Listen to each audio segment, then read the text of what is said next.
The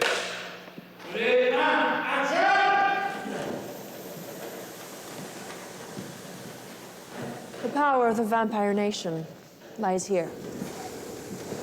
Well, it was much easier than the first one because the vision had been established. Okay, cut, print. Printing. Check the game. My first job was convince David Goyer to return as a writer, because he actually, at the beginning of this process, didn't want to write the script. I like to make hybrid movies. It's this strange hybrid of action, science fiction, horror with this comic sensibility. And I knew there were certain things we wanted to do in this film that we hadn't done in the first film, that we wanted to make this film scarier. And I know that's something that Guillermo is incredibly good at. And he knew I was writing Blade 2, and I kept saying to him, when I'm done, we're going to be coming for you, we're going to be coming for you. And he said, yeah, but you know that I want to make it scarier, that's what I do. And we said, we know. We're going to have all the action that we did in the first film, but also this film is very scary.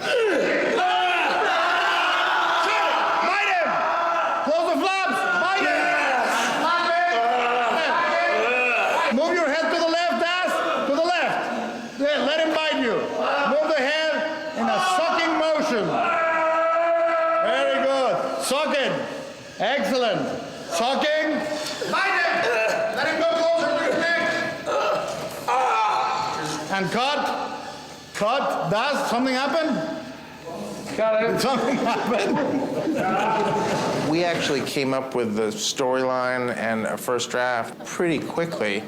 We developed the script independently without a director, and then showed it to Guillermo, who had some wonderful additions and subtractions. And you know, he's a very different kind of filmmaker than Norrington, but Guillermo understood what worked in the first movie and was very excited about keeping that kind of baseline and amplifying it in places, and then also bringing what he does. They came to me the first time, and I read the screenplay, and it was reapers transforming into everything, and tunnels, sewers. And I said, tunnels and sewers and something transforming? I did that movie. I don't want to go through it again. I mean, people are going to think I created the sewers for the second one. They were there from the start. And then I read it the second time, and the idea of the blood pack of the group that joins Blade was much more fun.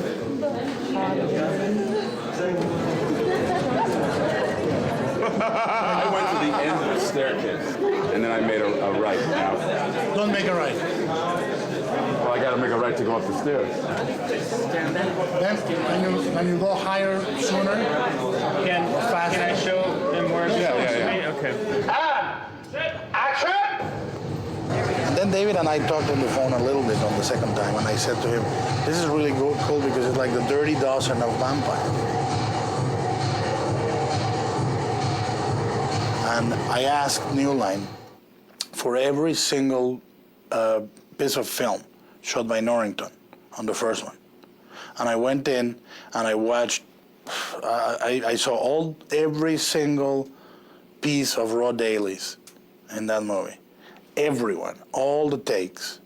And then I analyzed the movie. And then I said, this is what I don't want to do with it. This is what I'm going to preserve because I wanted to give it continuity.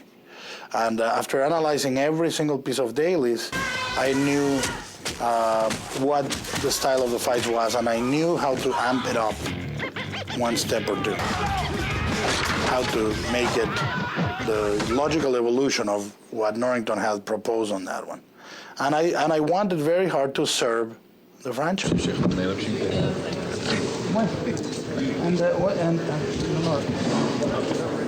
Would it be better if after you put the cylinder, you move first? Make you uncomfortable, like go behind your back? Because you're like... Well, no, yeah, that's what I played. I played the doors coming down, all you motherfuckers. I remember I got this shit right here. Exactly. Then he turns, the Steadicam will be waiting for him there. Yes. He will start coming down, and then Steadicam will push towards him, meet halfway, and we will bring him all the way to the leg. Because he's so active with the hands, if we could, we have Whistler here, Blade here, I'll move Blade a little bit, cheat the island, and maybe a second camera there just for the sound. Okay, so third camera for the hands, right? So that would be Commander over there for the hands. We get the close-up there with Tony over, the long length post, and the steady cam. Yes. No problem. This is evidently a wonderful expositional scene, and the thing is to try to keep it fluid. Sure. He will be basically the one that weaves the whole dialogue. Roll! Please, rolling!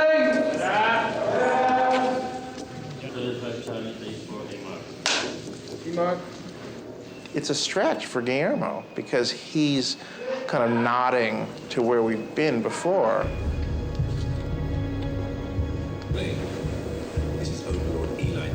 So he's not throwing it out. He's merely adding his own touches where they're appropriate.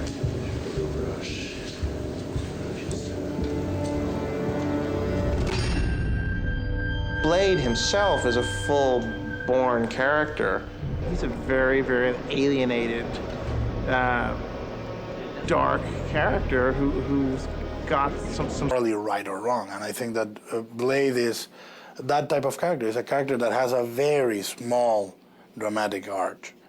Very small. You know, you don't see Blade come out at the end of the movie and say, "I shall embrace all forms of life." You know, it's not. That's not what is that character about, and that's part of the comic book mythology.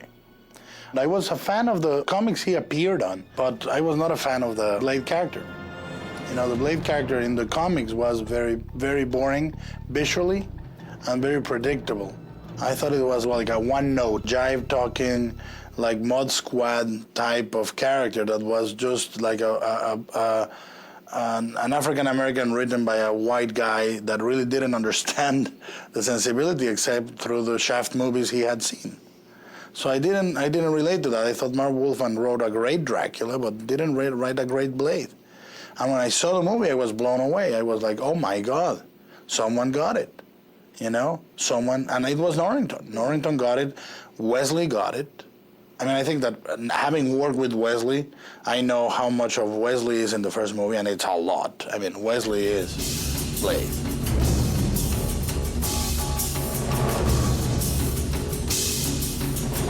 You obviously do not know who you are fucking with. Both Goyer and I have been fans of Guillermo's since Kronos, and we were actually interested in him directing the first Blade. Which would have been a catastrophe. You know, I think that going from Kronos to Blade 1 would have been like a shock therapy. Because I think that Mimic has more things in common with Kronos in terms of atmosphere and so forth. Kronos to Mimic was a leap. Then Mimic to Devil's Backbone was like going back and finding my personality on certain things with the camera. And then Blade 2 was absolutely 100% just pure fun.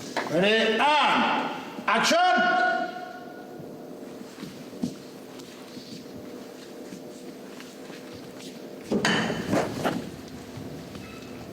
And her the cylinder, go with the cylinder. Look at her briefly. Perfect. One more? And I think that one of the things that I took very seriously doing Blade 2 was, this was, as Devil's Backbone was a chance for me to grow, quote unquote, as an artist. Blade 2 was a chance for me to grow enormously as a craftsman. And I took it in stride as an apprenticeship of really making myself get a whole new set of tools narratively. Like it better. And that's what I went and did in preparation. No lower. That's my position? Yes, no lower than that. And then from there, you turn me around. My syntax is very classic syntax in Devil's Backbone and so forth. Is very classic. Is you know, I respect the axis. I wait for everything to finish to link it to the next and so forth. Make it very fluid. And this is all about compression. This style is all about compression. So I started studying, you know, like I don't know how many times I watched the Eminem videos, which I really like. I mean, I think they're real great pieces of film. And I watched, you know, R.E.M., which I love, Bjork, which I love, things that I could enjoy, you know. And I just realized what type of syntax they had and what type of syntax I liked that they have, because I didn't just absorb it blindly. I said, I don't like this, I don't like what they do here, I don't like what they do there, I'm gonna do this other stuff. And I think that, this is a fusion of what I do and what it was required. Ready? And action! I think Blade is a very Catholic exercise in modesty, in the sense that I was not there to make Guillermo del Toro's Blade 2. I was there to make Blade 2, the kick-ass movie. Very good. Print, check the gate. Gabby? We got it? Let's go.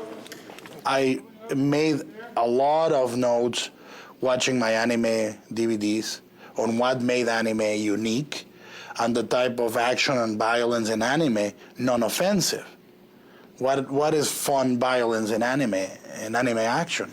And I made my notes, and I have a diary of ideas and notes that I keep, and I made enough notes in that to start storyboarding stuff before even we scouted locations, and to settle down on a style for the movie.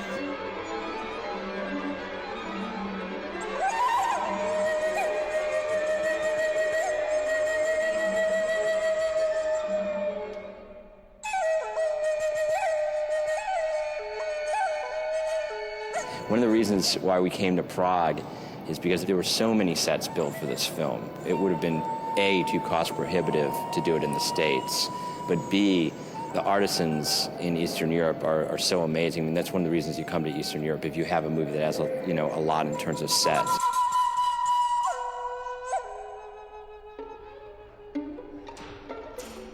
I really enjoy the craftsmanship. The craftsmanship that they bring to sets, for example, is very, very old world.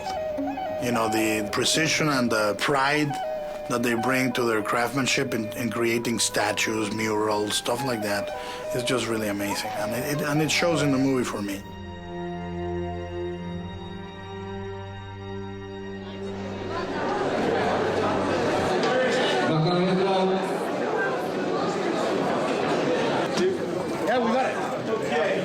I think that the House of Pain, which contains around 400 extras or so, was another experience of what, to me, the Czech spirit is. I think it was the most amazing, disciplined, giving, adoring, hard-working group of extras that anyone could ever dream of.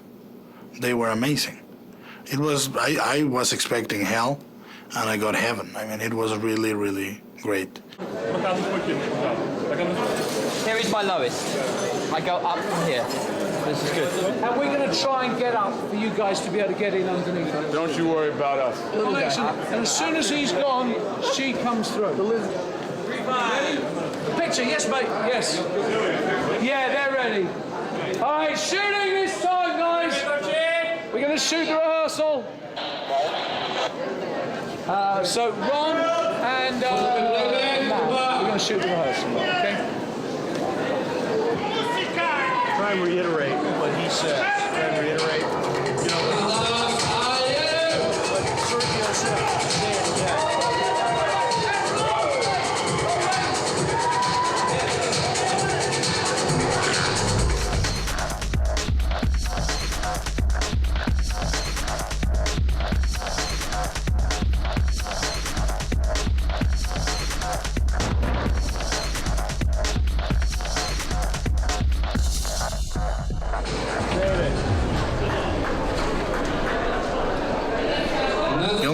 Wished was like in the fourth day of shoot, a couple more deodorant sticks would have been very useful. But, other than that, it was great. Mom! And run! You have to go in earlier. You can't get under that motherfucker. But as soon as you can. I mean, that thing's there's no I understand, but I got a 5-second frame right here before it even raises. I can't even get under. Okay, as soon as you can. Okay.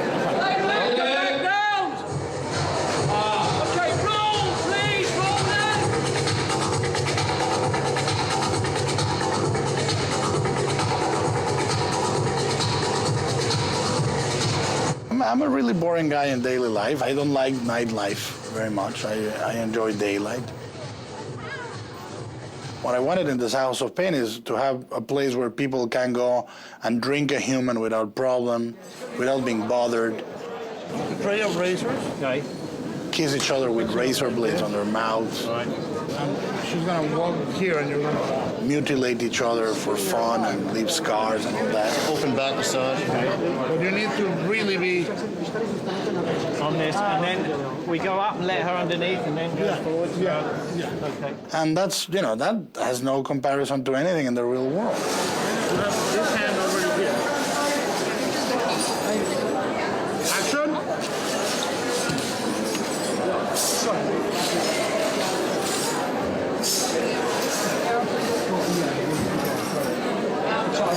All right. So she's picking up quicker, right? And these two guys have got to get him up soon. Earlier, Yeah. but more fluid.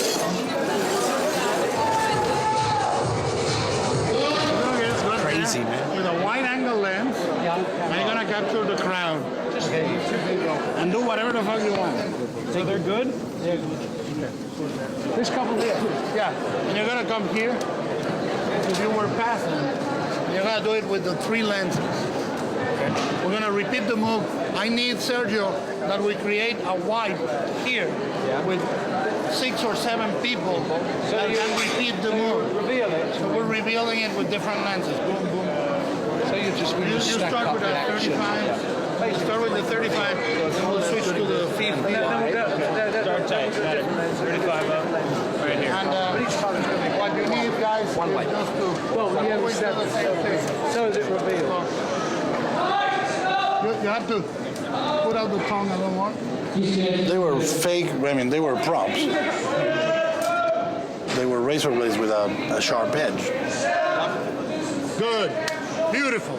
I thought that was a nice image. You know, kind of a very vampiric way to kiss.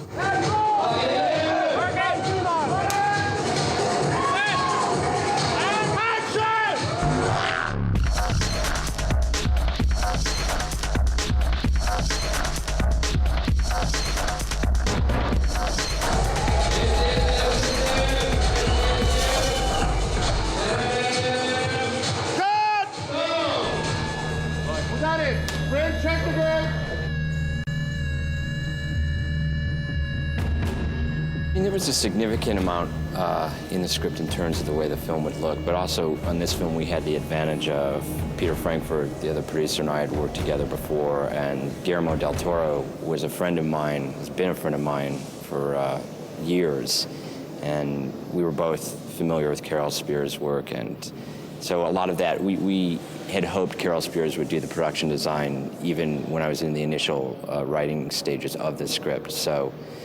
And I had always hoped that Guillermo del Toro would end up directing it, so we had the advantage of that all being kind of a happy family. Carol is exactly part of that family of people you want to work with again and again, and I think that what happens is now she knows the code of things I like so easily. So every time Carol shows me a set, and if I go like here, she goes, I knew it. So here's another alternative, and it's great. I wrote scenes to a certain extent, especially once Guillermo came on and we were rewriting the script. We wrote scenes towards Carol's strengths, knowing she was so great at doing this, or expanding certain locations because she was so good. I think she's one of the best production designers in the business. Aside from the vision that she was able to bring to it and her ability to translate Guillermo's vision into structure, she was also able to pull off some incredible stuff in a very, very condensed time frame. But she's done an incredible job, and we're in the hallway of the House of Pain now. You've seen the actual club. These are huge sets. I mean, and you could live in these things. These things are built to last. It's crazy. Well, one of the things that surprised me about this film in terms of going from page to reality was just how damn big some of the sets are. The sewer sets for the movie, I mean, you can literally get lost in. 175 kilometers.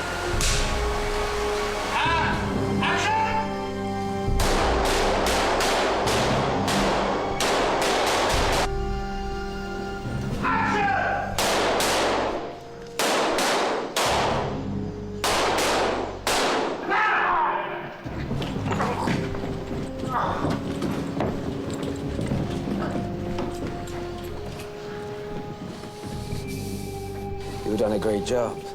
Not that great, I'd say. Look down and to your left, Ron, to your left. Cut! Perfect. Print and check the gate. Very good. Thank you, Ron. Thank you, Wes. Thank you, Leonard Zibra. They said before they will all start from inside the tunnel. They will all come out chasing Ron that way. All right? Thank you. Let go. Guys, this is pictures up. Here we go. And sliding in. Apple 104, take 2, PD going rock. Out. And action! 1, 2, 3. Eat shit, you ugly motherfuckers! Run! Get in there! Get in there! Take my ugly motherfuckers! Everything is larger than life because it is a comic book. There's no one there!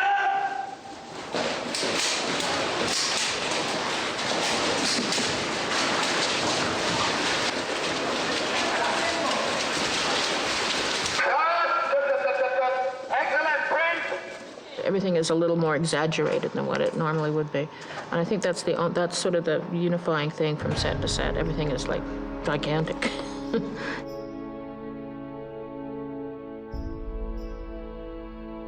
I get teased a lot from my art department. They say that just because I'm working in metric here that I'm using, I think of 1 foot, instead of 1 foot, I think of 1 meter, so my sets are all 3 times as large. I think it's because Guillermo wants large sets. Style is very different from other stuff I've done. This wanted to be like almost gothic, a mixture of gothic and tech.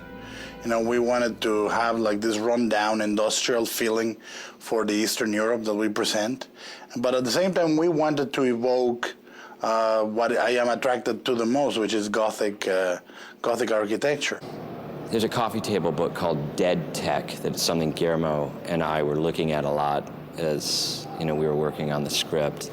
And one of the things that's great about Eastern Europe is there's all these abandoned factories and just, half the country in Prague is that, and you can get them for, amazingly cheap. And they dovetail perfectly into what we're doing with Blade. And one of the things that Carol did so brilliantly is blended pieces that she built in with existing structures. And a lot of times you can't tell which is which.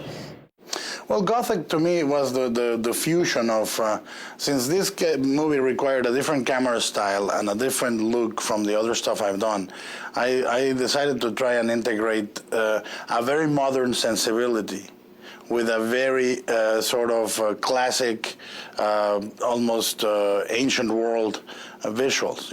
We bring some Japanese anime style action into settings that are really much more 17th, 18th century architectural pieces, and those are fused. Like, for example, the layer of the vampires, it's a very modern building which is done in like late 20th century architecture style, but at the bottom of it all, as you go through several doors, there is a Roman temple.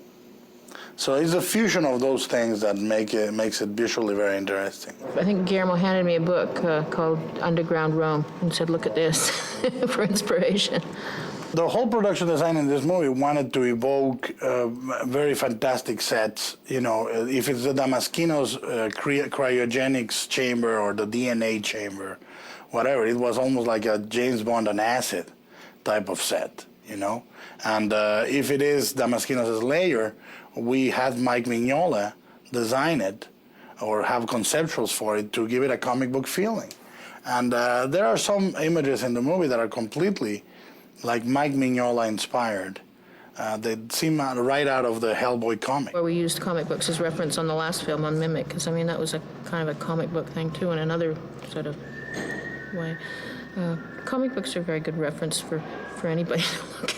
It doesn't matter, comic books, video games. We went into places that had the corroding walls that had been used to fabricate bombs and blue days. So it's a very different color palette from the first one. You know, it's a director's medium. They make it their own. But I think both myself and Goyer are in total sync with what Guillermo's doing. That's what was liberating in Blade 2. First of all, to direct someone else's screenplay, and number two, to be directing someone else's screenplay that we had agreed to not try to make real, but to try to make a comic book. And, you know, it was great. His basic take on the movie, and I remember sitting with he and Wesley talking about it, the three of us for the first time, and how excited Wesley got and how excited I got, was to keep the movie as exciting and surprising as the first one had been, but to really make it fucking scary. Because really, the first one wasn't scary. Well, there's two types of horror.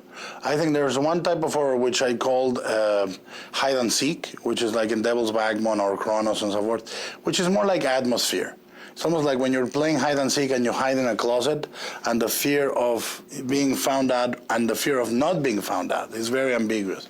And then there is the horror that I call tag, which is playing tag, being chased by someone or something that wants to take you. And that is more the style of the horror in this movie. It's more like a tag movie. Yes, we have those sort of boost scare moments in this film, but there's just also a number of sequences that are very creepy that have you on the edge of your seat, and that's one of the... Hidden, protected until it was time to film. The first thing I did was do a quick sketch to tell them what I thought the Reaper should look like, more or less. This was quickly outdated by sketches done by far better draftmen than me. The guy who does a lot of our renderings and our design work, Constantine, we sent him actually over to the office, and he sat there and had discussions with Guillermo for quite a while, and they came up with the look. This undulates, it latches on, and then you see the bladders move. It kind of, but even our hero. One of the things they kept talking about was very young, hip-looking, but then going in with the blood bank scene, kind of hip, edgy, strung-out, druggy sort of thing. You know, kind of like that androgynous, thin, bald. You can imagine the body-piercing thing. So it needed to be very hip and on the edge. We then did a series of clay maquettes where we sculpt out the Reaper open maw concept. And we would sculpt out in full size in clay every stage of a Reaper open maw, from just the little scar to opening a little bit more, to opening more, to the full pullback. And then bring Guillermo in and have discussions, what we want the interior of the maw to look like, how we want all of this stuff to happen. Once the design was locked, we locked into the approach. How much of it was going to be digital, how much of it was going to be physical. Jamie! Stand up and look at him! Good, very good, perfect! And the combination of using physical prosthetics and CG prosthetics. We've seen a little bit of it here and there, but I don't think we've ever seen half man, half creature as a live actor ever before. I can't think of anything that's like that. Most people these days go a lot with digital effects and not enough with physical to sell them. I like to blend both. We've got the Nomac open mouth appliance. Now this one, we've sculpted all the way open. I know there's an issue on teeth. I hope you decide to leave the teeth in. I think it looks better myself. This entire area will be chroma key green. The teeth will be a veneer that goes on top of his lip. So have an acrylic piece of that goes on top that'll be the teeth, so that we can actually reveal the teeth a little bit and see it makes it a little bit scarier. But all this will be green. Once again, we're going to sculpt this in relief just in case. You might not have to replace it digitally, but if you don't like it, we'll paint it green or cut it out. But this one is folded all the way back.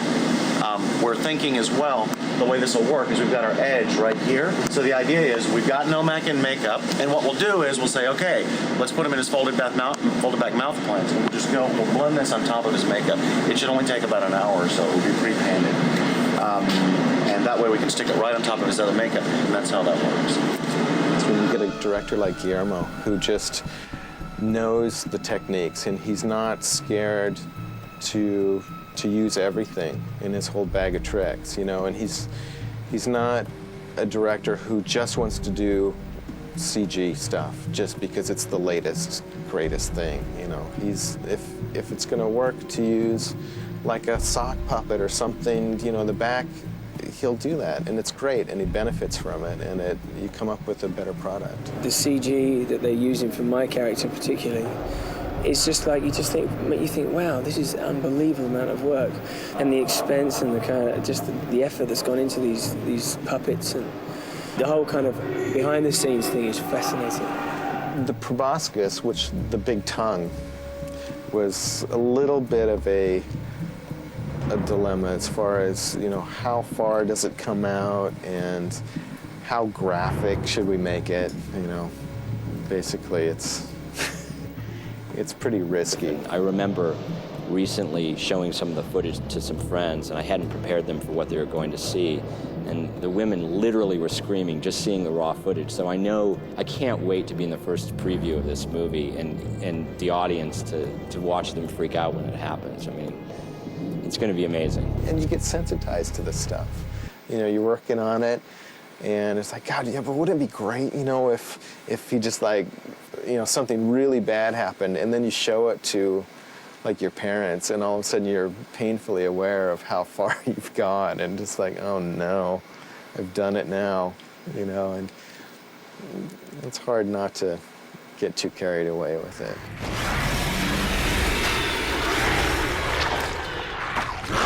They started off, you know, that there were going to be a lot more puppets than digital effects. There are some puppets in the film, but we ended up replacing more shots than we ever thought. And on set, there were times when we'd try a puppet and then Guillermo would just say, well, let's just do the maw. And we, at that time, it was a guess that the maw would work. The puppets work great, you know, and a lot of times there are shots in the film that are just puppets, and that's really cool, but it is a tool.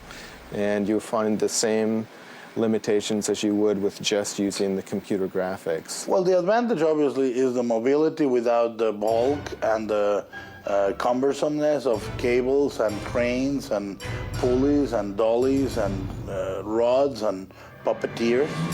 That is obviously the biggest advantage. Now, in terms of operation, also, you can never pack in basically less than a square foot of space as much mechanicals as you need to make it feel completely real. So the CG animated maw allows you for bigger freedom in the movement. But the one thing that you do benefit with puppets that you really have a hard time with computer is the physicality of the material. So, you know, how it looks. It's an actual thing being photographed. Because I knew I wanted to do anime or anime style thing and comic book style things, I tried to have my notes in my notebook reflect that. So I designed the first approach to the ninja and some ideas for the battle suits, for the blood pack. With the blood pack, because their costumes are all leather, and their uniforms were really simple. Rather than going with some really complicated design and piping and, you know, padding and all of that, we made it very, very, very simple and skin tight. Oh, you look smashing. Thank you.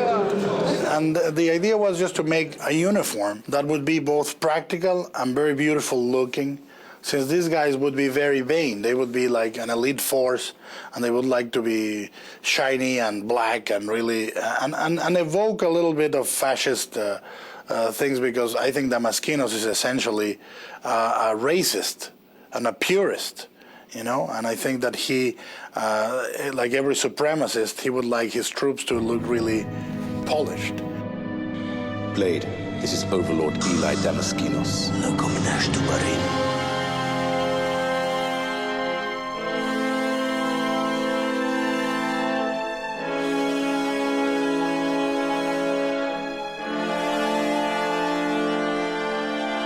Well, he's 5,000 years old with taste, and there's a definite regal sense of I am king. Again, all very muted, but incredibly rich. He has three main cape outfits. One of them was a beautiful upholstery material that we had to go in and color because it was too bright. We literally went in with felt pens and colored it because it wasn't quite the right shade, but it had the right texture and the patterns and everything were fantastic.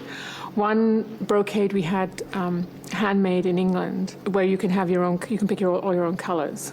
The other one is an iridescent moire green. It's fuchsia on the inside and green on the outside. And it has Damaskinos seals hand-painted all over it. And that's the one that he walks into the bloodbath in.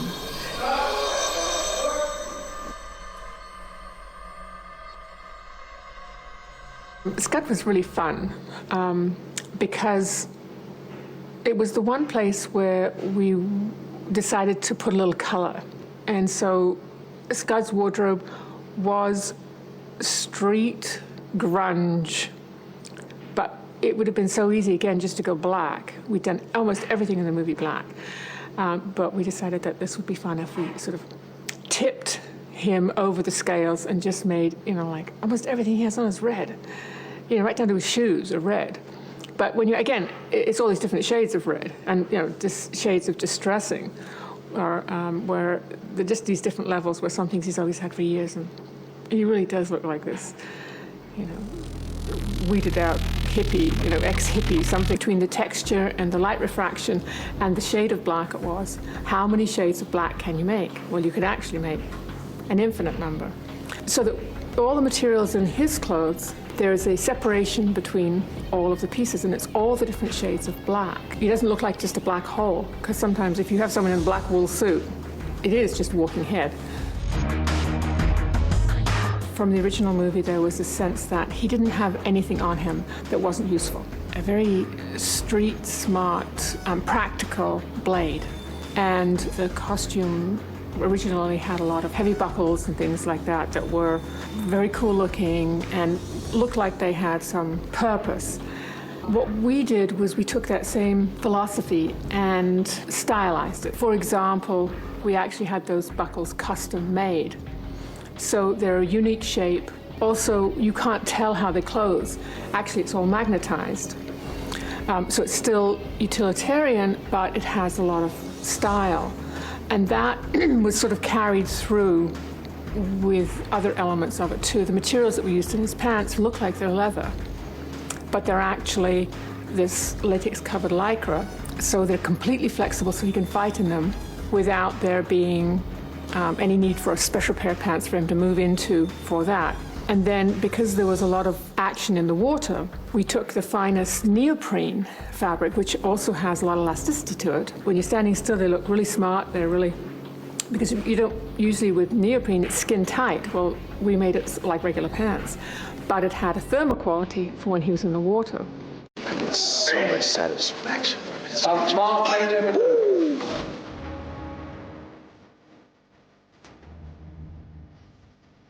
And when we get into, the more radical elements of the script, then you get to have some fun.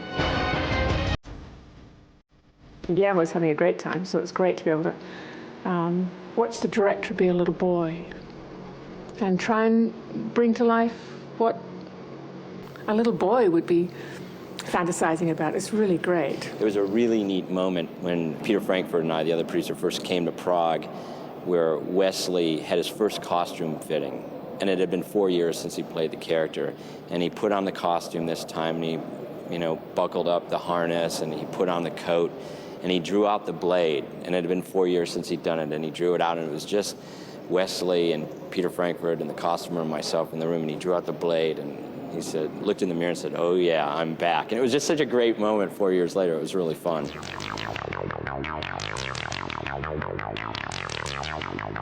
And that's what makes it exciting. That's what we like about it. Actually, we had to tame it down a little bit in how whimsical it was, because Blade's fighting style is not acrobatic, it's more street. It's very violent, very direct and hard punching. Blade's system of fighting is kind of whatever works.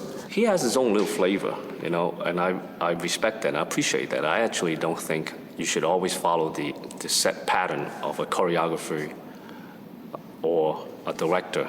It's I'm gonna hit you with this, I'm gonna stab you with that, I'm gonna cut you with that. 3, 2, 1, action! It's all about the emotion of a character. Take care. Mark. Mark. He could be expressing himself in a very still, emotional way.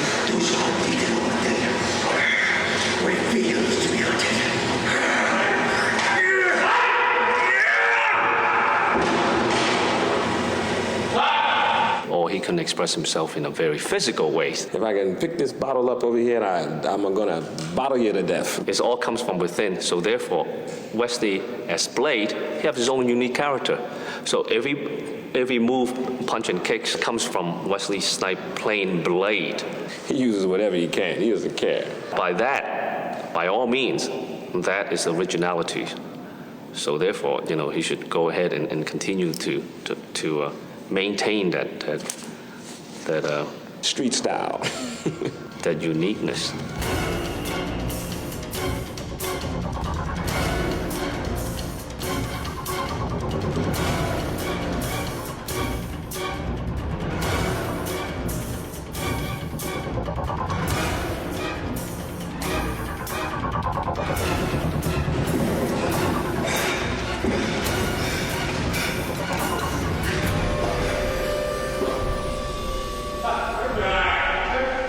The second one was Jeff Ward, who was the choreographer on the first movie, and whom I had the tightest collaboration. I really think that Jeff is a genius. I think he is one of the most gifted, inventive, enthusiastic, virtuoso choreographers I've ever met, and his stuff is always original. Jeff has been with me since Streets of Gold days, and together, he comes up with structure, I come up with some of the crazy, ridiculous stuff, and we put it together, and he can execute it.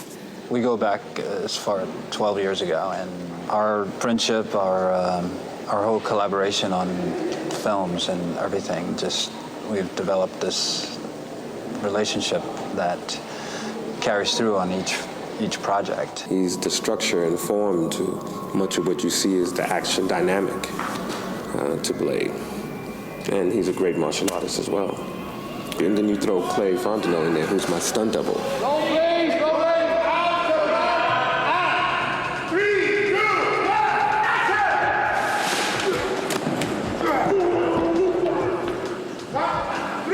2,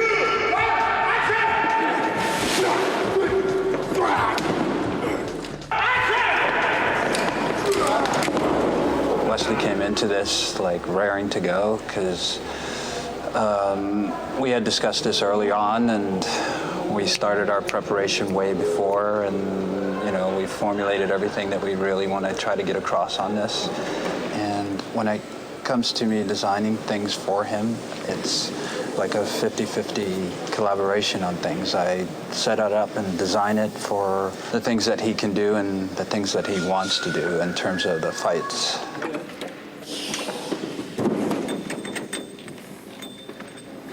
3, 2, 1, go.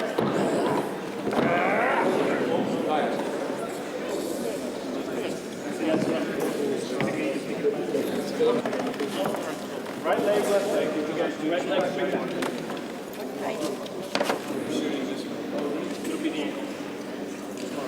Okay, so you need to move the camera right. Charlie 136, Apple Charlie, take 2, A mark.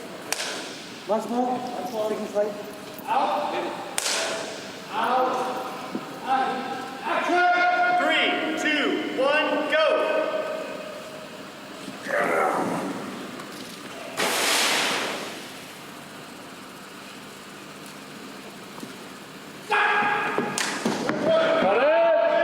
The movie, first of all, introduced a whole new way of looking at martial arts in the West that had a lot of influence from the East, but it had a very urban American take on it.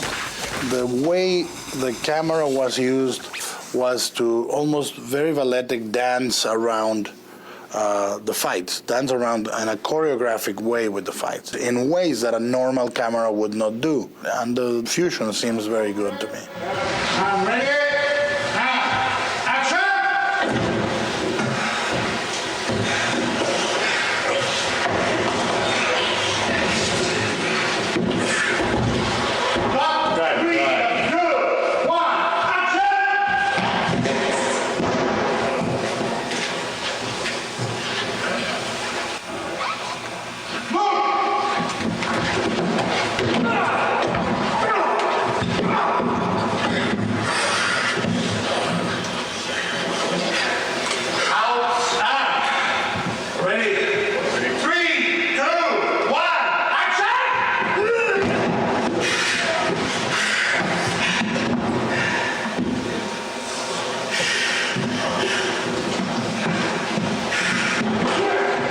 because our visual effects is like huge and our action sequences are going to be 10 times better than the first one. With our fight sequence that we have coming up, he has multiple attackers coming at him. So things like that, where it's an opportunity to really show off the blade sword, but I think we're going to go somewhere else and somewhere completely different. You know, everybody's expecting him to do this thing, so that's where I have to pull a rabbit out of my hat for some new variety, you know.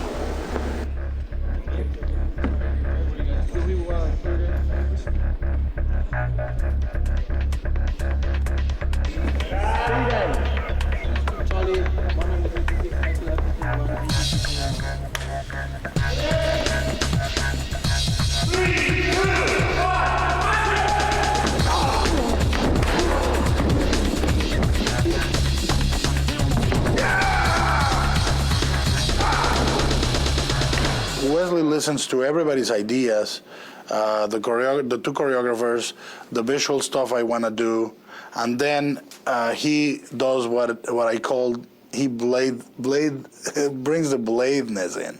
We call it keeping it funky. Every time you would say a move, you would, for example, propose a move, he would say, that's not a blade way to do it. What if we do this? It's got to be funky. And he would come up with absolutely really great ideas. And he's a guy that is, aside from everything, he has one thing in common with me. We are both fans. I mean, the guy knows the Donnie Yen movies, the guy knows all the Hong Kong movies. It's better to work with a director who is a fan of action genres than not, because then you can explain things to him and he'll get it quicker.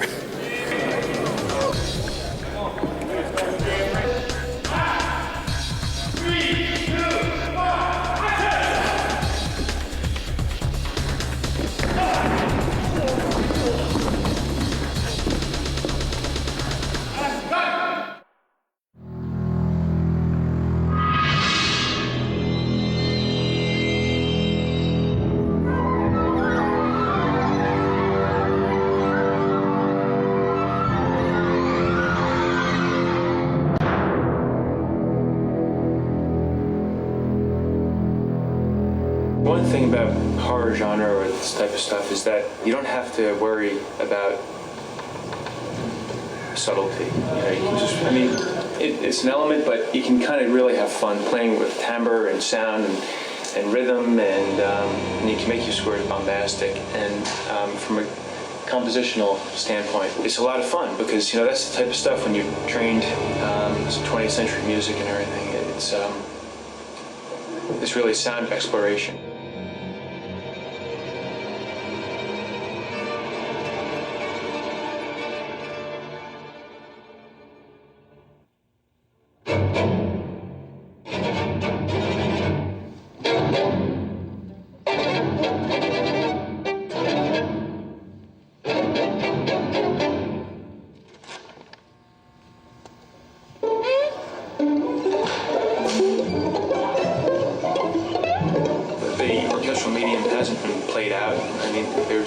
Derivative material happening orchestrally, things that, you know, have been said already by 19th century composers or whatever, and the language isn't that new, but I think there are new ways of approaching stuff, that's why I do this, you know. If I felt like I was doing the same thing all the time, I wouldn't be interested in it. I may as well, you know, make bricks or something.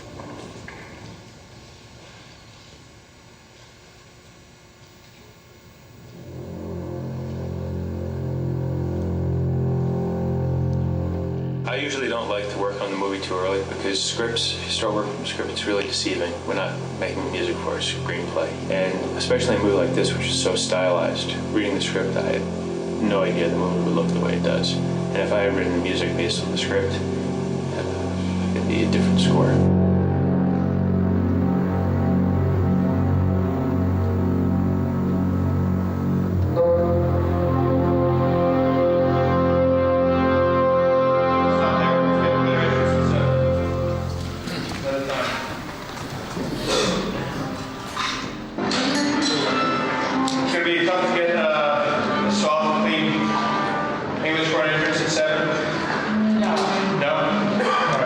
No.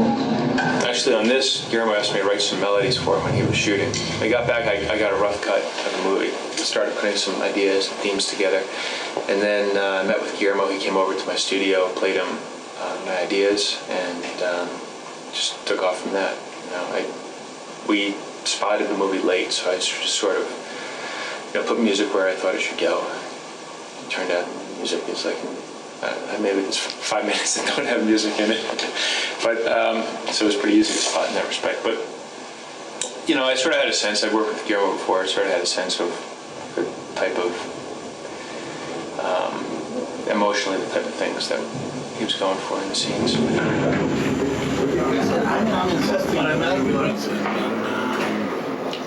It all depends on how the movie does. It will not come out the same time as the soundtrack. No, it has to come out. It'll come out 4 or 5 months. But I mean, I think they play in 15-minute increments, so maybe they'll at least put 45 minutes of music on it. Yeah. Well, what I told him is that what would be nice is to have an interview, as liner notes, an interview with both of us. Yeah. Where we just discuss. And some of the cues. How subtle it was? No. You know what is funny is this is the. Like I remember our first meeting on Mimic. Yeah. Nothing that we discussed came through. Nothing at all. I remember you talking about weirdos. Yeah, exactly. The thing that you wrote as a Mimic sound. Yeah. And then I played it, I remember saying, what the fuck is that? That's gibberish. No, but what I'm saying is, in this case, whatever we discussed came true. Yeah. You know what I'm saying? The combining of coda and orchestral and techno. Yeah. It worked. So, it's one of those rare occasions where we can be, talking about it. Yeah. We don't discuss scenes a lot, like the meaning of the scene and what the music needs to do, that kind of stuff. As I mentioned before, like Guillermo will say, give me some butt willies here or something, You'll get all the butt willies and all the little things. At 1 o'clock? Yeah. Well, are we going to go out and grab a bite, or should we plan on staying here? I'm going to go and have a meeting. Once the concept is there and we have a language together and I play him stuff, it's pretty much a question of, if I can amp something up or get out of the way for this. It comes down to almost more technical. You will do something more open for the love theme, no? I can do that now. Something big. Something big? I think it's... No, what I mean minimal. But something like... that is also not sappy. Mm-hmm. Whatever strings you use should be the non-sappy one. Yeah. I'm thinking what we should do is everybody play the melodic line slow and harmonics, just strings only. Yeah, strings only. And get rid of all the woodwinds and brass. And maybe opening stuff. That chordal stuff. If you get rid of that, then it's just a basic string chart after that. We should just do the melody. Just the melody. I wonder if you could write something quick, just transcribe. Just for low strings?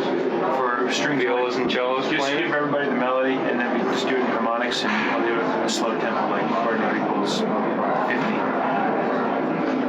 All right, and if we don't do it right now, we'll do it at the end of the day. Let's do that. Let's do that, because then I can take the second violin part, which has it, and just copy it for everybody. Yeah. In the right octave. Why don't you do that? Let's do it at the end. We'll do it at the end. So which one is named? We have 2 more gestures, and then we got, they're all little cues.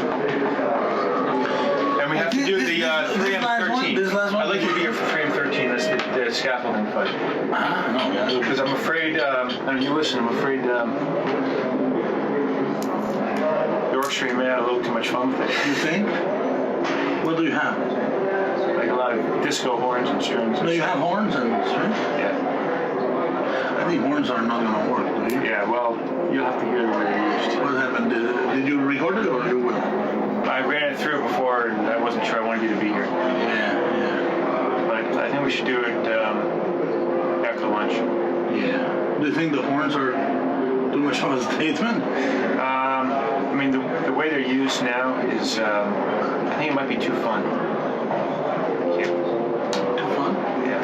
Like too fun to listen to? Too funky. Too funky. Yeah. Yeah. With horns. horns? The horns are doing funky shit? No, dude. That's gotta be bad.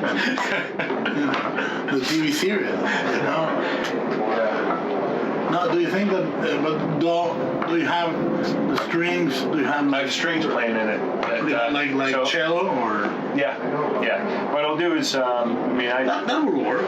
Yeah, we can just test it, pick out the horn stuff. And the strings are in long. It'd be fun to hear it, so I'm really kind of curious. Oh, good. But I think it'd probably work. Let's hear the ones. I was too timid to do that on my own. Yeah. No, I'd be afraid about that.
You asked for this stuff. Of course, for my next film.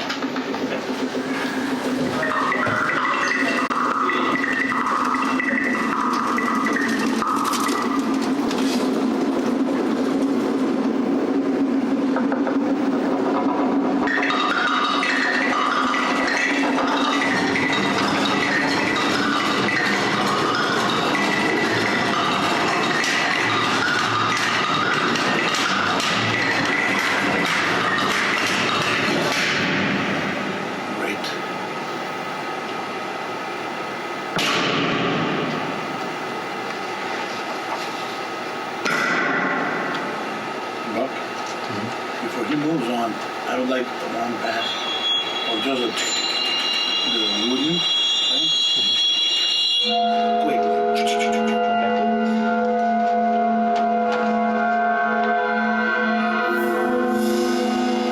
Penderecki has entered the room now.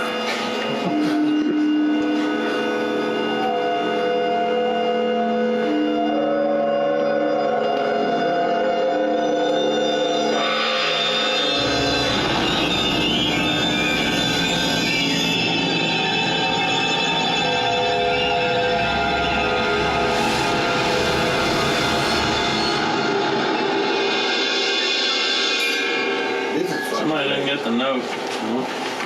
Part.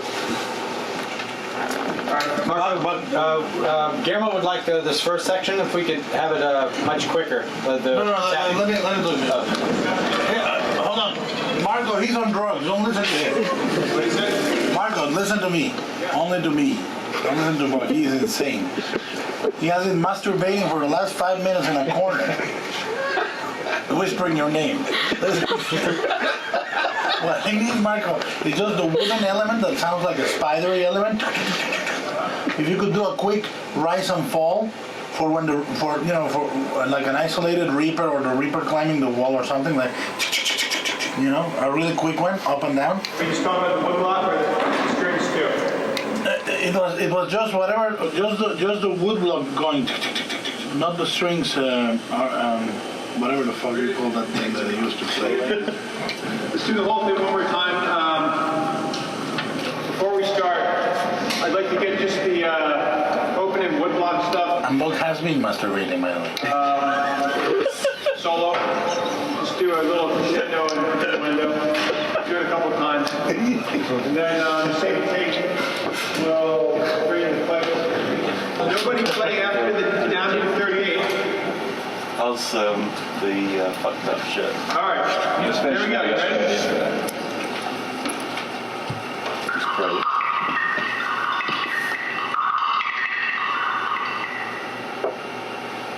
One more active. One more, a little more.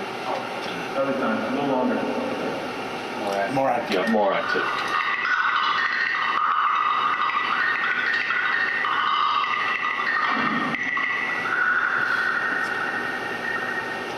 More active. More active. One more, Marco, please. One more active. No, it's fine. It's the running one. Yeah. Everyone. The running.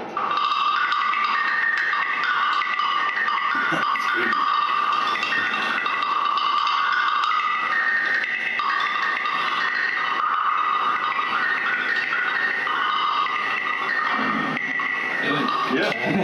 Cool. That's right. Nice. Right. Thank you, Marco. Don't do it.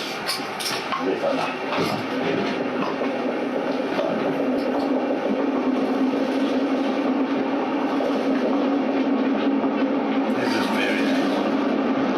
I feel like what we'll go with the shorter version of the sewers. Just this. All right.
There are many moments in the post-production of a movie where you feel the movie takes a big step. It's a bit like building a house and coming 1 week and you see all the foundation and all that.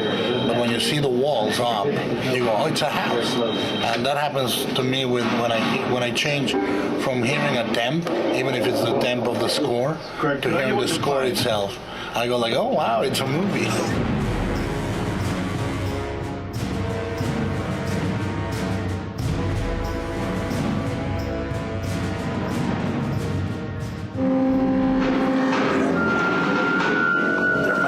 Shot coming out of the screen and seeing all the musicians in there. You want me to do it? Yeah, go ahead. Right. Is it recording?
How was that? Let's get another one. It was a little loose, and we could pull back on the flutes.